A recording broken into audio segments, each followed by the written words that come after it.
Hi, my friends. Guess what? I'm tired. I did not sleep well last night. And I sent a text to a friend of mine today that it feels like I've hit a wall, right? But my engine is still kind of revving up against that wall, like just pushing it up against there. And I think it's just hard. Like, I don't know if, you're having this similar experience. It's just hard right now. And I was teaching a class. I was leading a class this morning for a big company around inclusive leadership. And a friend of mine reached out and told me that her dog had died. And I had sent everyone into a breakout room during that time. And just, fortunately, no one was on the call, but I just lost it. I was in tears because that dog was the first dog she had ever had as an adult. Had been really terrified of dogs her whole entire life, and then broke down and got one and loved that dog so much. It was part of the family. And I just imagined, you know, not only her loss, but my loss as well, imagining losing my own dog in that. And so broke down in the middle of it, in the middle of doing that 3-hour class while they were on break. Fortunately, I pulled myself together before they came back. And there's just a lot of energy, right, that is out in the world that we can take on and feel as if it is our own. When in reality, it's an energy of a coat that is out there, like the energy of the world that feels like it's a coat that we are supposed to put on. But my friends, that coat doesn't fit us. It's not our coat. But can it feel so heavy when we're out there walking around and feeling like there is such an energy of worry and anxiety and fear and negativity? But that isn't yours.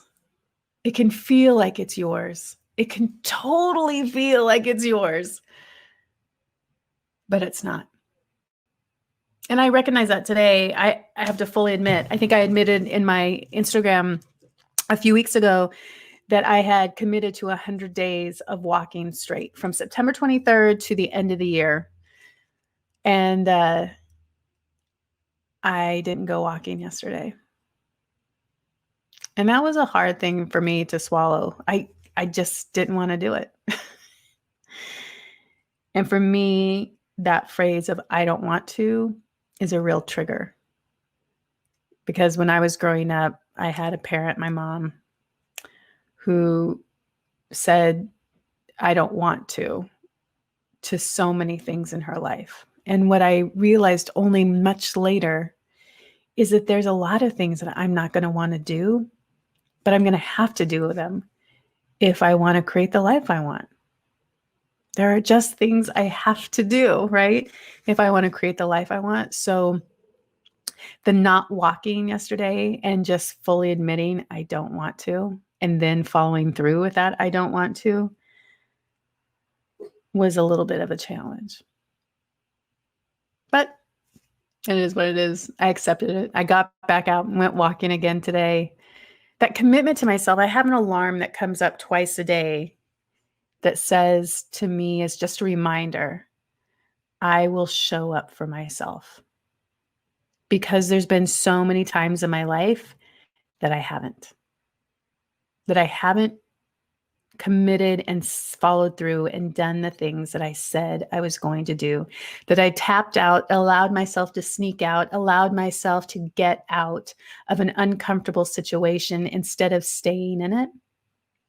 And isn't that funny? When it's all on me, I will tap out really early. But if someone else is involved, I'll stay in and suffer. I've stayed in relationships for far too long, relationships I never should have been in the first place. I knew, and yet I didn't want to hurt someone else's feelings while making myself miserable. Friends, that is a lot of stuff to talk about today. It's where I'm at. I don't have anything to tell you what you should be doing differently or what you shouldn't be doing differently. Just sharing with you where I'm at and knowing that even in that, I'm okay. That we'll all have our ups and downs and our good times and our bad times. And it's all okay. That there will be a day tomorrow or the next day or the next week or maybe even 2 weeks from now when I'll wake up and I'll recognize it's a great day. I hope you're able to do the same. Bye, everybody.